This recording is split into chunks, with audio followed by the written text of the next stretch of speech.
Hi friends, இன்னைக்கு கமலூஸ் கிச்சனில் ஒரு சுவையான சோயா சாப் வெஜிடேரியன் கறி தான் நம்ம பார்க்க போகிறோம்.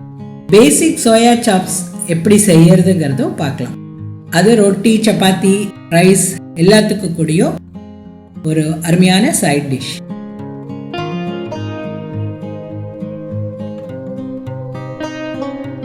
இப்போ இது செய்யறதுக்கு நான் ஒரு 2 கப்ஸ் சோயா பீன்ஸும் 1 கப் சோயா சங்க்ஸும் எடுத்துருக்கேன். 2 கப்ஸ் சோயா பீன்ஸை நல்லா தண்ணி ஊற்றி நல்லா அலசிட்டு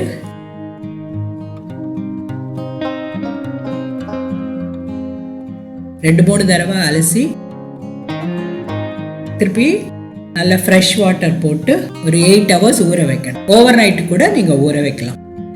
அது 8 ஹவர்ஸ் ஊறினதும் தண்ணியெல்லாம் வடிகட்டிட்டு மிக்சியில் போட்டு ஒரு திக் பேஸ்ட்டாக அரைச்சிக்கணும். அதே மாதிரி சோயா சங்க்ஸையும் 1 மினிட் பாயில் பண்ணிட்டு ஸ்ட்ரெயின் பண்ணி ஆறினதும் நல்லா பிழிஞ்சு தண்ணி இல்லாமல் அதையும் ஒரு திக் பேஸ்ட்டாக மிக்சியில் போட்டு அரைச்சி வச்சுக்கலாம்.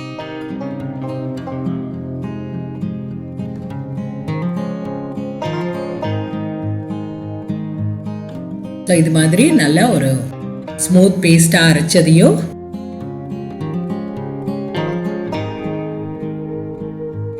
அதுக்கு கூட நம்ம கொஞ்சம் ஃப்ளேவரும் ஆட் பண்ண போறோம். ஸோ ஒரு பவுலில் 2 பேஸ்ட்டையும் நம்ம அதை எடுத்துக்க போறோம். சோயா பீன்ஸ் பேஸ்ட்டும் சோயா சங்க்ஸ் அரைச்சதையும் சேர்த்துட்டு நம்ம அதுக்கு தேவையான உப்பும் சேர்க்க போறோம். கொஞ்சம் பெப்பர், கொஞ்சம் ஜிஞ்சர் கார்லிக் பவுடர் சேர்த்துருக்கேன். ஒரு நல்ல ஃப்ளேவர் கொடுக்கும். ஸோ இதெல்லாம் சேர்த்து நல்லா மிக்ஸ் பண்ணிக்கணும்.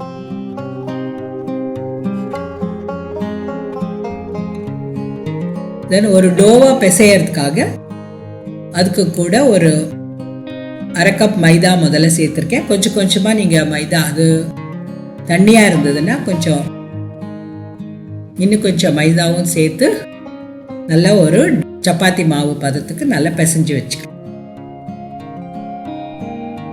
இது கொஞ்சம் தளர இருக்கு. அப்போ கொஞ்சம் சாஃப்டாக வரும். உங்களுக்கு கொஞ்சம் கெட்டியாக இருந்தால் கொஞ்சம் கெட்டியாக வரும் உங்களுக்கு.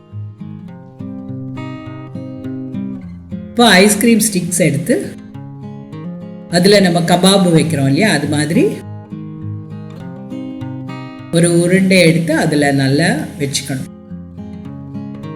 இப்படி எல்லாத்தையும் அப்படியே உருட்டி வச்சதுக்கு அப்புறமா நம்ம அதை பாயில் பண்ண போறோம்.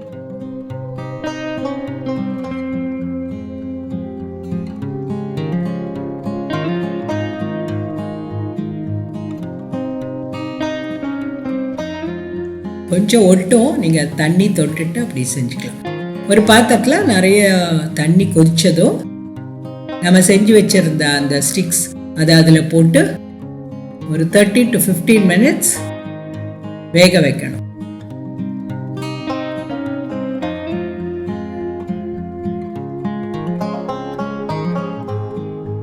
நல்லா அது கொதிச்சு வேகணும்.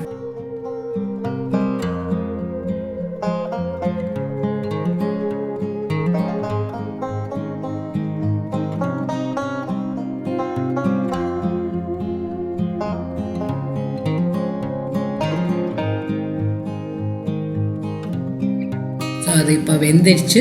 நம்ம அதை எடுத்து கோல்டு வாட்டரில் போட்டு ஆற வச்சிடலாம்.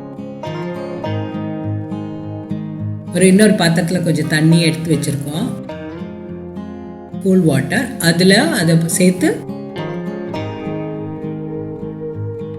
ஆறினதுக்கு அப்புறமா நம்ம அதை எடுத்து வடிகட்டியில் எடுத்து ஸ்ட்ரெயின் பண்ண வச்சிடலாம். இப்போ இதை நம்ம ஒரு ஏர்டைட் கண்டெய்னரில் போட்டு ஃப்ரீசரில் வச்சுருக்கலாம். வச்சுட்டு எப்போ வேணும்னாலும் எடுத்து யூஸ் பண்ணிக்கலாம். இல்லை இப்போ உடனே கறி செய்யணும்னா கூட கொஞ்சம் எடுத்து, நான் இப்போ அது கறி செய்ய போகிறேன் அதனால் கொஞ்சம் எடுத்து அதை நல்லா கட் பண்ணி எடுத்து யூஸ் பண்ண போகிறேன். ஸோ சின்ன சின்ன பீசஸாக அந்த சோயா சாப்ஸை கட் பண்ணி எடுத்து வச்சுட்டு நம்ம அந்த கறிக்கு தேவையான பொருட்களும் எடுத்து வச்சுக்கலாம். அதுக்கப்புறம் ஒரு சீனட்டியில் கொஞ்சம் எண்ணெய் ஊற்றி கொஞ்சம் மஞ்சத்தூள், கொஞ்சம் சில்லி பவுடர், கொஞ்சம் உப்பு இதெல்லாம் சேர்த்து அதோட ஃப்ரை பண்ணும். இந்த சோயா சங்க்ஸும் நம்ம அதோட ஃப்ரை பண்ணும்போது ரொம்ப பிளாண்டாக இருக்காது, கொஞ்சம் நல்லா டேஸ்டியாகவும் இருக்கும். ஸோ ஒரு 1 minute ஃப்ரை பண்ணால் போதும்.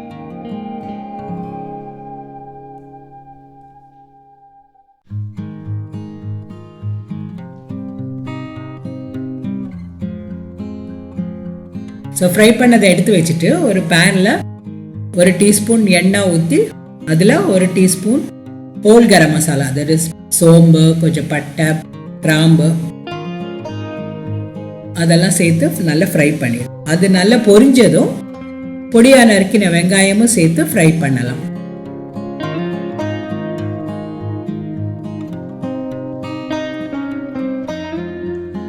நல்லா ப்ரௌன் ஆயிடுச்சு இப்போ வெங்காயம். இப்போ நம்ம 1 டேபிள் ஸ்பூன் இஞ்சி பூண்டு விழுதும் அதோட சேர்த்து இன்னும் கொஞ்ச நேரம் ஃப்ரை பண்ணணும்.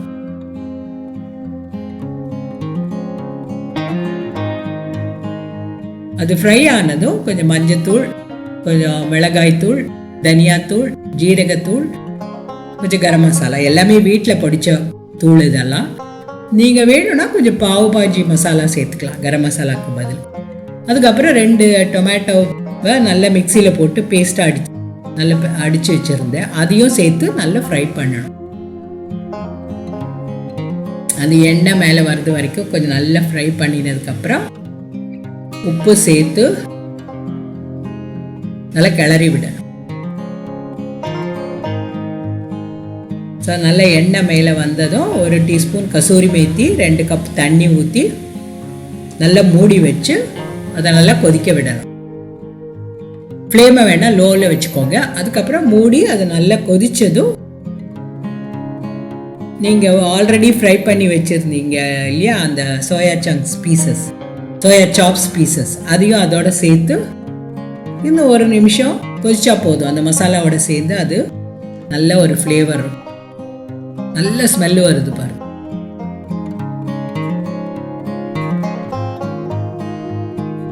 கொத்தமல்லி தலையும் 1 கீரின பச்சை மிளகாவும் அதோட போட்டு கொதிச்சதும் நீங்கள் அடுப்பு ஆஃப் பண்ணிடலாம். இப்போது நல்லா ஒரு சோயா சாப்ஸ் கறி தயாராகிடுச்சு. இதை ரொட்டி, சப்பாத்தி, சாதம், இடியாப்பம் எதுக்கு வேணும்னாலும் ஒரு நான்வெஜ் ஃப்ளேவரில் ரொம்ப டேஸ்டியாக இருக்கும். நிச்சயமாக நீங்கள் செஞ்சு பார்த்துட்டு உங்கள் கமெண்ட்ஸ் எழுதுங்க. கமலோஸ் கிச்சனுக்கு சப்ஸ்கிரைப் பண்ணுங்கள். Thank you, enjoy.